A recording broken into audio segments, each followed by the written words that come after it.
Salut tout le monde, on se retrouve aujourd'hui pour un update lecture dans lequel je vais vous parler de 3 livres. Le premier, il s'agit des Gardiens des Cités Perdues, le tome 1, écrit par Shannon Messenger et sorti chez Lumen Édition, une maison que j'aime vraiment beaucoup. Comme je vous l'avais expliqué, c'est une saga que j'ai toujours eu envie de lire mais j'ai jamais osé à cause de l'âge des personnages. Mais voilà, je me suis lancée et sincèrement j'ai dévoré ce premier tome. J'ai eu un peu de mal avec certains passages parce que voilà, donc l'héroïne est jeune, l'héroïne a 11-12 ans quand le livre commence, un peu comme dans la saga Harry Potter, donc j'ai vraiment eu l'impression de me retrouver des années en arrière à relire le premier tome, parce que voilà, l'histoire c'est un monde magique, c'est un monde féerique avec des créatures particulières, des elfes, etc. Et on fait donc la connaissance de Sophie, une jeune demoiselle qui est très mature pour son âge. Sincèrement, si vous avez la même peur que moi et que vous n'osez pas commencer cette saga justement à cause de l'âge de l'héroïne, n'ayez pas peur parce qu'elle est très mature pour son âge, elle est toute mignonne, je me suis vraiment directement attachée à elle, surtout les passages où la pauvre malheureusement va subir beaucoup de petites épreuves, un peu comme Harry dans les premiers tomes d'Harry Potter. Voilà, elle va être séparée de sa famille, etc. Et voilà, il y a certains moments où elle est avec son petit doudou et j'ai trouvé ça trop mignon et je me suis tout de suite attachée à elle. Pour l'histoire en elle-même, elle est très intéressante, c'est un univers vraiment travaillé. Il y a quelques éléments voilà, qui ne sont pas surprenants, que c'est du fantastique pur, de la magie qu'on connaît, il y a des baguettes magiques, mais l'auteur a réussi à trouver une petite astuce pour qu'elles soient un peu différentes des baguettes qu'on connaît. Les personnages secondaires sont tous très attendrissants également. Voilà, autant les adultes que les professeurs, que les compagnons de Sarah, les élèves qui vont l'accompagner dans son aventure. La seule petite chose moi qui m'a dérangée dans le livre, c'est justement le fait que Sophie soit exceptionnelle. Sophie a plein de grands pouvoirs, Sophie est un être fantastique. Voilà, ça m'a un petit peu dérangée parce que c'est une accumulation de pouvoirs qu'on ajoute à la jeune fille. Également dans les épreuves qu'elle traverse, la pauvre, j'ai jamais vu quelqu'un avec autant de malchance qu'elle. Sincèrement, elle attire les ennuis, voilà, comme je sais pas quoi, mais elle attire les ennuis en tout cas. C'est la seule chose que j'ai un petit peu trouvé moyenne dans le premier tome. Le fait aussi que la fin se termine en fait comme une fin. Si je ne savais pas qu'il y avait un deuxième tome, et même 6 maintenant, le 6ème est sorti il y a pas longtemps, on ne le sait pas en fait, parce que la fin met vraiment un point final et... Néanmoins, je suppose que ça va être, comme dans la saga Harry Potter, on va suivre certainement Sophie durant toutes ses années scolaires, voire peut-être plus. Elle va sûrement grandir en même temps que les romans. J'ai vraiment hâte de voir où ça va nous emmener. Le deuxième roman dont je vais vous parler, c'est The Crime, le tome 2 de The Curse, donc la suite, écrit par Marie Rutkowski, est sorti toujours chez Lumen Édition. Comme vous le savez peut-être, le premier tome a été un vrai coup de cœur pour moi. Sincèrement, c'est un de mes plus gros coups de cœur de l'année 2017. J'avais complètement adhéré à l'univers, j'avais complètement adhéré aux personnages aussi. Le duo de Kestrel et Arryn qui vont au final, parce que voilà, c'est un roman fantasy mais c'est également une romance, hein, pour ceux qui connaissent. C'est un de mes duos préférés pour l'instant dans la littérature jeunesse. Par contre ici dans cette suite, j'ai été un petit peu déçue justement au niveau des personnages principaux. Voilà, Kestrel et Arryn ont toujours une alchimie absolument parfaite entre eux. Les scènes où ils se retrouvent qui sont un petit peu présentes à mon goût dans le livre, voilà, ils sont rarement tous les deux, on les voit surtout séparés. Mais en tout cas, ces scènes-là valent vraiment la peine parce que quand ils se retrouvent, on sent vraiment toute la passion et toute la chaleur qu'il y a eu dans le premier tome que j'avais adoré. Kestrel, quant à elle, a perdu un petit peu de sa hargne, j'ai eu l'impression, parce que malheureusement, elle est tombée sur plus forte qu'elle, surtout sur plus puissant, sur plus vicieux comme ça. Il s'agit en fait de l'empereur Valorien. Je ne vais pas vous expliquer comment elle se retrouve mêlée à la vie de l'empereur de près ou de loin parce que je risque de vous spoiler.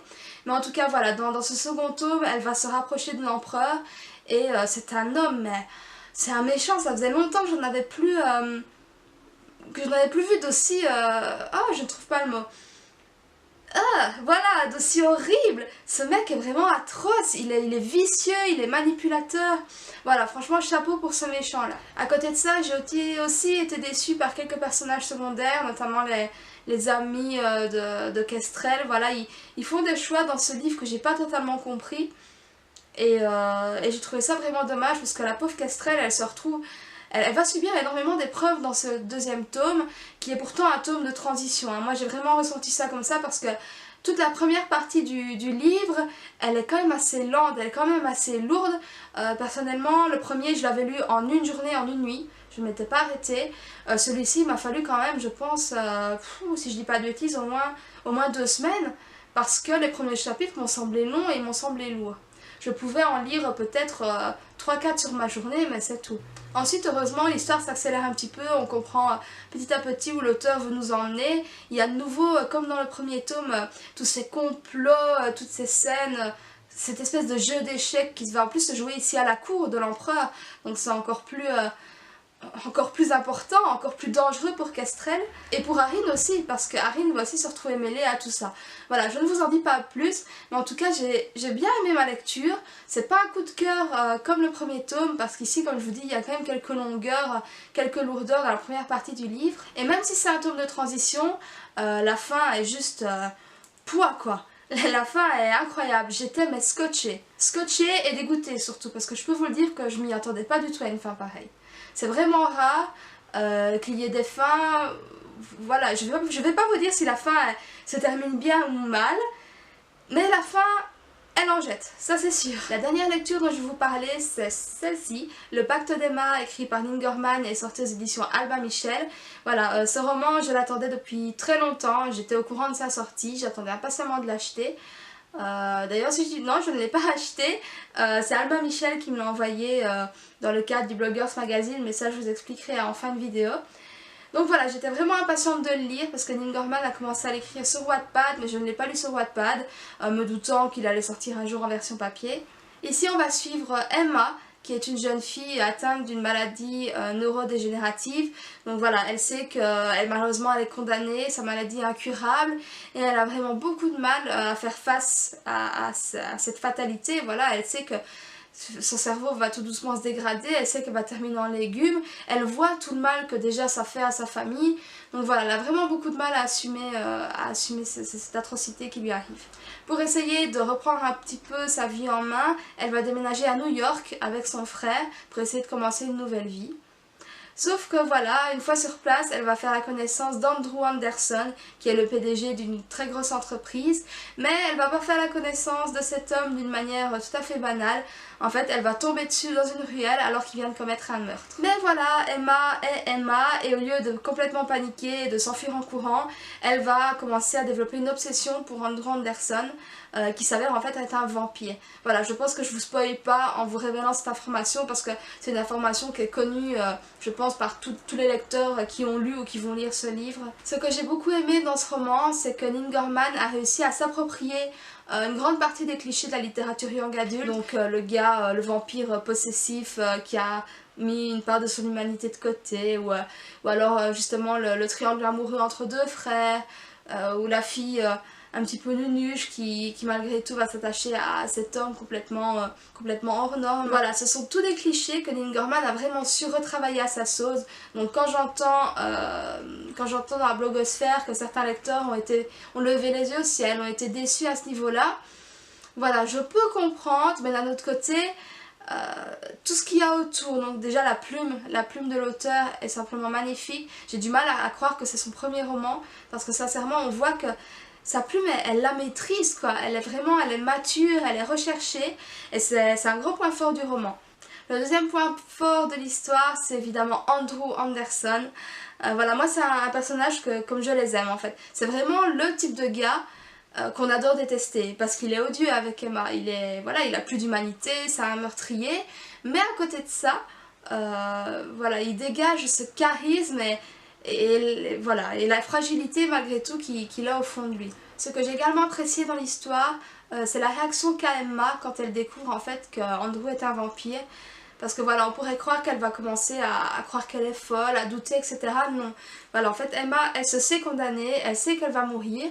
Et elle comprend tout de suite que Andrew est peut-être la solution à son problème entre guillemets, qui est plus, voilà, un horrible destin vraiment qu'un problème. Et elle va faire abstraction du fait que c'est un vampire pour uniquement se concentrer sur le fait qu'il pourrait peut-être l'aider à survivre. Je ne vous en dis pas plus pour pas vous spoiler, mais sincèrement, si vous détestez les clichés, que vous avez horreur de ça, que vous voulez vraiment des histoires purement originales, je pense pas que le Pacte d'Emma est fait pour vous. Parce qu'on va être honnête, niveau originalité, voilà, ça paye pas de mine parce que c'est quand même tous des thèmes qu'on connaît, c'est quand même des personnages qui ont une base de personnages qu'on connaît déjà. D'ailleurs, ça, l'auteur l'assume totalement, hein. Elle le sait bien, elle a écrit le livre qu'elle voulait lire sans faire attention au jugement que les lecteurs pourraient faire plus tard. Et c'est ça qui est bien parce que les clichés, d'accord, quand il y en a trop et qui sont mal utilisés, c'est barbant. Mais les clichés à la base, ce sont des clichés parce que ça marche. Ce sont des choses qu'on aime quand même. Et c'est pour ça que je recommande vraiment ce livre. C'est une lecture qui se lit très très vite. Je l'ai lu en une journée également. J'ai pas eu envie de le poser avant la fin. Et quand il y a une telle addictivité dans un livre, c'est que c'est un bon livre. Ça y est, cette vidéo est déjà terminée. J'espère que je vous aurai fait découvrir 3 romans que vous ne connaissez pas. Même si en toute honnêteté, j'en doute. Voilà, ce sont des romans qu'on voit quand même partout, qui sont très connus. En fait, le Pacte d'Emma et The Crime, je les ai reçus en service presse dans le cadre du Bloggers Magazine. Donc si vous ne connaissez pas ce magazine, je vous mets le lien en barre d'infos. En fait, il s'agit d'un magazine lancé récemment. Le premier exemplaire est sorti... j'ai un trou.